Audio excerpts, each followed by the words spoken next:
Hello students, today we will study the remaining topic of your chapter 4, that is flowchart.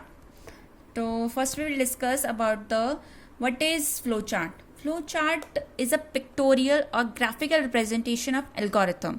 मतलब flow chart क्या है, एक तरीके से एक graphical presentation of algorithm. Algorithm क्या था, रिमेंबर ना बच्चे, algorithm which can be defined as a step by step procedure to solve a problem. ठीक है, तो हमें जो स्टेप बाय स्टेप प्रोसीजर है ना, उसको मुझे एक ग्राफिकल, उसको एक पिक्चर की फॉर्म में रिप्रेजेंट करने के तरीको क्या बोलते हैं, हमारे पास फ्लो चार्ट बोलते हैं. ठीक है, that's why right, flow chart is a pictorial और ग्राफिकल रिप्रेजेंटेशन है किसकी, हमारे ग्राफ की. अब वहाँ हम फ्लो चार्ट क्यों यूज़ कर रहे हैं, बस सोचो.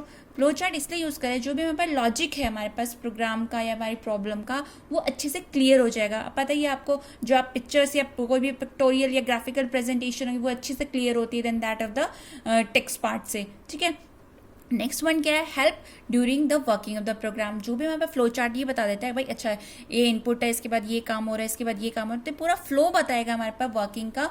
तो वो जो हेल्प करता है हमारे पास वर्क, जब हम काम कर रहे होते हैं प्रोग्राम के अंदर, उसके अंदर बहुत अच्छे से हेल्प करता है ये. और ये बहुत अच्छे से एक best way of representing the sequence of the steps in an algorithm. Algorithm के अंदर जो भी एक बेस्ट वे है, सीक्वेंस ऑफ द स्टेप्स है, एल्गोरिथम को अच्छे तरीके से प्रेजेंट कराना है, एक किसके थ्रू कर सकते हैं, फ्लो चार्ट के तरीके. That's why we use a flow chart. अगर हमारे पास फ्लो चार्ट, अगर मुझे कोई भी एल्गोरिथम का बनाना है तो हमारे पास कुछ सिंबल्स होते हैं उसको बनाने के लिए फ्लो चार्ट को. So these are the some symbols to draw a flow chart of any of the algorithm. First one is the terminal box. First one क्या होता है हमारे पास बेटा, टर्मिनल बॉक्स होता है which can present by this one, this diagram, and this is known as a start, stop, begin, end, इसको ये भी बोलते हैं. ठीक है, नाउ इनपुट और output box which can represent by this parallelogram. Input और आउटपुट जो भी हमारे पास डेटा होगा वो इस तरीके से रिप्रेजेंट होगा. Now process box which can represent by this rectangle box. कोई भी हमारे प्रोसेसिंग पार्ट है, कंप्यूटेशन पार्ट है, या फिर हमारे पास क्या बोलते हैं उसको, फॉर्मूला पार्ट है, वो हमारे पास सारा का सारा इसके अंदर लिखना होगा. Now fourth one is decision box. जो भी हमारे पास डिसीजन क्या आते हैं, जैसे येस और नो वाला जो पार्ट आता है, कंडीशन जो पार्ट आ जाता है जहाँ पे मुझे कंडीशन चेक करनी है ट्रू फॉल्स वाली, वो हमारे इस डायमंड टाइप के बॉक्स में डिस्प्ले हो जाती है. नाउ फ्लो लाइन्स क्या होता है हमारे पास, जैसे इनपुट के बाद आउटपुट हो रहा है, फिर प्रोसेस हो रहा है, इन सबको कनेक्ट करने के लिए हमारे पास कुछ हमारे पास फ्लो लाइन्स होती हैं जो कनेक्शन के लिए हमारे पास काम आते हैं, जो हमारे पास बताती हैं फ्लो ऑफ एग्जीक्यूशन की. एरो अप से डाउन हो रहा है, इससे यहाँ से जा रहा है, तो ये हमारे पास फ्लो ऑफ लाइन्स जो होती है which can present by these type of the arrows. So these are the various symbols which can be used to representing the different operations in order to draw a flow chart of any kind of that of the algorithm. Okay, fine. I hope you understand this flow chart. Now what are the features of the flow chart? क्या क्या features हैं बच्चे, देखो flow chart should always start with the start terminal box and and with the end terminal symbol box. जो भी हमारा flow chart होगा, start देखो, स्टार्ट टर्मिनल स्टार्ट हो गया यहाँ पे, और यहाँ पे एंड हो गया. हमेशा स्टार्ट और एंडिंग होना ही चाहिए, हमेशा स्टार्ट और एंडिंग होना चाहिए. ठीक है, now second one, a flow chart should have only the one terminal box. एक ही टर्मिनल बॉक्स होना चाहिए यहाँ पे फ्लो चार्ट के पास, should have only the one terminal box. Now third one is a flow chart should always flow. हमेशा जो भी फ्लो ऑफ एग्जीक्यूशन होना चाहिए फ्लो चार्ट का is always flows from the top to the bottom और left to the right. ठीक है, this is the way, top to the bottom और from the left to the right होना चाहिए जो फ्लो ऑफ एग्जीक्यूशन होना चाहिए.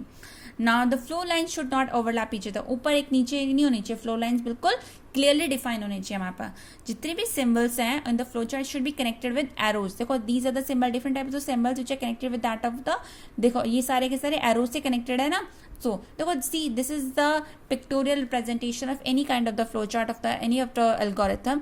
स्टार्ट टर्मिनेटर हो गया, स्टार्ट हो गया, फिर प्रोसेस पार्ट जो भी हमारा प्रोसेस करना है हमें यहाँ पे, फिर डिसीजन अगर येस और है तो हमारे पास डेटा के पास जाएगा, अगर नो है तो अगेन प्रोसेस पे जाएगा. डेटा कंप्लीट हो गया, येस है तो यहाँ एंड टर्मिनेट हो गया, start end end. Okay, so next one is example of the flow chart. See example है हमारे पास है, अगर मुझे कोई भी सम करना है टू नंबर्स का, तो how can you do it. Start symbol, this is the start terminal box. Now read number 1 and number 2. This is a, हमारे पास कौन सा पार्ट आ गया यहाँ पे, देखो बच्चे याद है मैंने कौन सा बोला था, input and output box we have to return in a parallelogram. Parallelogram में लिखना है। पैरेललोग्राम में नंबर 1 को रीड किया, नंबर 2 को रीड किया। अब जो भी प्रोसेसिंग पार्ट है वो रेक्टेंगल में जाएगी। Add numbers to total, total is the third symbol where the result of these two number is to be stored. Now print total. This is the output and this is the input. Output और input के लिए भी use a parallelogram. Processing part के लिए हम use कर रहे हैं but we use rectangle. Input and output के लिए हम ये round rectangle type use कर रहे हैं. Start हो गया, ये end हो गया. So this is the complete example है of the flow chart. ठीक है, I hope you understand it. Now next one is advantages of flow chart. अब भाई हमारे पास flow chart तो आ गया, अब इसकी advantages क्या क्या हो सकती हैं. First advantage is communication. Flowchart are better way of communicating the logic of a program to the user. आपने flowchart बना दिया, देखो सी अब यहाँ पे flowchart हो गया. अब मुझे flowchart को देखते ही समझ जाना चाहिए कि अच्छा ये flowchart किस लिए यूज, अच्छा add two numbers to total है, print total है, ओके. तो ये क्या करेगा, flowchart एक communication बहुत अच्छे तरीके से communicate करता है हमारे पे यूजर को, एक कोई भी लॉजिक है जो प्रोग्राम का बहुत अच्छे तरीके से रिप्रेजेंट करता है. That is known as a communication. Now effective analysis. With the help of the flow chart problem को हम एनालाइज कर सकते हैं मोर इफेक्टिव तरीके से, क्योंकि जो भी हमारे पास कोई भी प्रॉब्लम है उसका जो भी सिनेरियो आ सकता है, कोई भी हमें इस एंगल से देखना है, इस प्रॉब्लम को इस एंगल से देखना है, जितने भी एंगल से हम उस प्रॉब्लम को एनालाइज कर रहे हैं, तो सारी की सारी इफेक्टिव एनालिसिस हो सकते हैं with the help of the flow chart के थ्रू. ना एफिशिएंट कोडिंग. फ्लो चार्ट एक तरीके से एक्ट एज अ गाइड और the blueprint during the system analysis and program की डेवलपमेंट फेज. जब हम प्रोग्राम को डेवलप कर रहे होते हैं उस तरीके से जब हमें कोई भी प्रोग्राम को डेवलप करना है तो ये ब्लूप्रिंट के तरीके से काम करता है. अच्छा पहले ये इनपुट करना है, फिर ये प्रोसेसिंग करनी है, फिर हमें आउटपुट लेना है, तो एक तरीके से ब्लूप्रिंट है, मतलब फ्लो ऑफ एग्जीक्यूशन हमारे पास पहले से है, बस उसको हमें कोड की फॉर्म में ट्रांसफर करना है. तो ये बहुत अच्छी तरीके से हेल्प करता है in developing the efficient coding. Now proper debugging. Debugging means होता है हमारे पास एरर. अगर हमारे पास कुछ एरर आ गया तो उसको हम रेक्टिफाई कर सकते हैं. फ्लो चार्ट अगर कुछ भी एरर आ जाता है तो हमने पहले हम फ्लो चार्ट को चेक किया, उसके थ्रू पता चल जाएगा अच्छा यहाँ पे प्रॉब्लम है, यहाँ पे एरर है, तो उसको फ्लो चार्ट को हेल्प करके उसको रेक्टिफाई कर सकते हैं फ्लो चार्ट के through. Helps in debugging the process. easy to write. अगर programmer can easily write the program code by using the flow chart. yes of course, बहुत अच्छे within a very few time में programmer जो है right कर सकते हैं programme के कोड को by using the flow chart. Efficient program maintenance. The maintenance of operating the program becomes easy with the help of the flow chart. वो कोई भी हमने flow chart अगर हमने बनाया है तो उसके अंदर अगर मुझे कोई अपडेशन करनी है या कुछ रिमूव करना है तो मैं जो मेंटेनेंस है फ्लो चार्ट की बहुत अच्छे से एफिशिएंट तरीके से हम प्रोग्राम के अंदर कर सकते हैं by using that of the flow chart. Now disadvantages of the flow chart. What are the disadvantages? Now first one disadvantage is very complex part.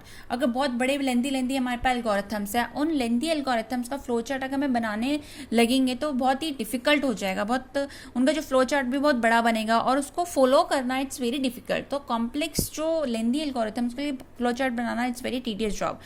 ठीक है. Now time consuming. Drawing the complex flow chart can be very time consuming. Yes of course. Now modification. Difficult to modify redraw entire flow chart. अगर suppose करो अगर मुझे कोई भी flow chart मैंने बड़ा वाले जो एल्गोरिथम्स का मैंने बना दिया है, अगर उसके अंदर मुझे कोई मॉडिफाई करना है, अगर उसको रीड्रो करना है, दोबारा रीड्रो करना है एंटायर फ्लो चार्ट को, it is not possible. Now update. Program updation is there not to the flow chart. हम प्रोग्राम के अंदर अपडेशन कर सकते हैं बट फ्लो चार्ट के अंदर अपडेशन या मॉडिफिकेशन करना it's very tedious job, it's time consuming. So these are the disadvantages. I hope you understand this topic. Revise it, both the topics, flow chart and algorithm. Thank you. Have a nice day.